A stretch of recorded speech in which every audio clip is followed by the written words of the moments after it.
السلام علیکم، صبح بخیر سر پاکستان اور پیارے پاکستان۔ جیسا کہ آج آپ کو میری آواز سے پتہ چل رہا ہوگا کہ آج جو ہے نا فلو جو ہے اس نے ہماری مت ماری ہوئی ہے۔ تو ہانیہ کے دادا سب سے پہلے لے کے آئے تھے باہر سے۔ بندہ الزام تو دے رہا کسی نہ کسی کو، ہے نا بھائی، اور اس کے بعد ان سے لے کر ہانیہ تک ہم سب سوں سوں کر رہے ہیں، اور یہ جناب سموگ کا رولا ہے، بارش ہو نہیں رہی، اور ہم جو ہے نا اس سے گلے ناک کے امراض میں، آنکھوں کے امراض میں ہو رہے ہیں مبتلا۔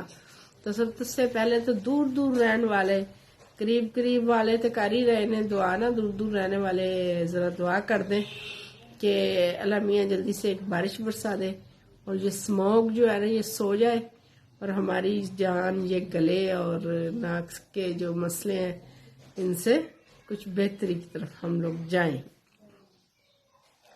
کہتے ہیں کہ کفر کی حکومت چل سکتی ہے لیکن ظلم کی حکومت نہیں چل سکتی۔ لیکن اس وقت جو ہے نا کون سی جگہ ہے جہاں ظلم موجود نہیں ہے؟ اور ظلم کر کون رہا ہے؟ ہم کر رہے ہیں جناب ایک دوسرے پر۔ ہم سب سے بڑے ظالم ہم خود بنے بیٹھے ہیں۔ جس کے پاس اتنا سا بھی اختیار ہے نا وہ اس کا بھرپور مزہ لے رہا ہے۔ ہم میں سے کوئی دوسرے کا بھلا سوچنے کو تیار نہیں ہے۔ ہم سب جو ہے ایک دوسرے سے پتہ نہیں کون سے بدلے لے رہے ہیں، ٹھیک ہے؟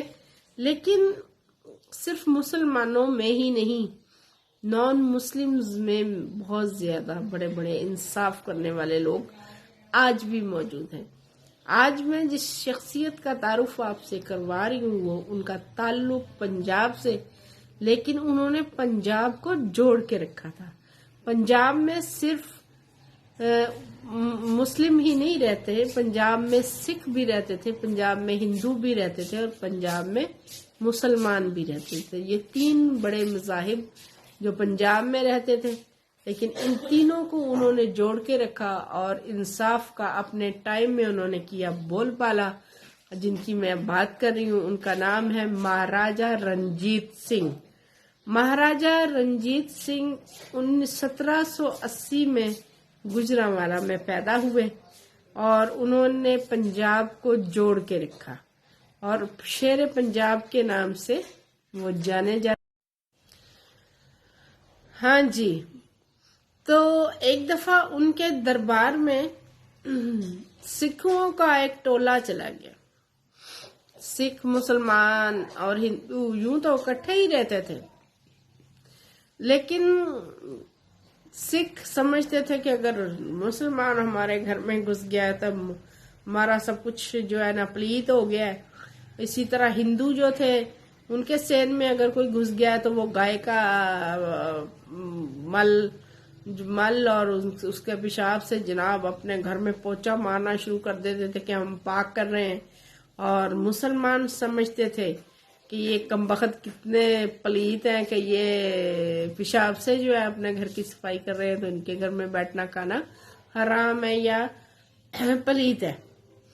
اسی طرح سکھوں کا ایک ٹولہ مہاراجہ رنجیت سنگھ کی عدالت میں پہنچتا ہے اور مہاراجہ رنجیت سنگھ سے کہتا ہے کہ جناب ہم صبح صبح جب اٹھتے ہیں اور ہمارے کھانے پینے کا ٹائم ہوتا ہے، ہم اپنے برتن وغیرہ نکال رہے ہوتے ہیں، ہم نے دودھ بلونا ہوتا ہے، ہم نے سب کچھ کرنا ہوتا ہے، ایسے وقت میں یہ جو مسلمان ہیں، یہ جو مسلے ہیں، یہ مسلے اٹھ کے جو ہے نا اذان دینا شروع کر دیتے ہیں، اور یہ جب اللہ اکبر کی صدائیں لگاتے ہیں تو ہمارے تو سارے برتن جو ہے نا وہ پلیت ہو جاتے ہیں، ملیچ ہو گئے، پلیت ہو جاتے ہیں، اور لہٰذا ہمارے علاقے میں مسلمانوں کو روکا جائے کہ وہ یہاں پر اذان نہیں دے سکتے۔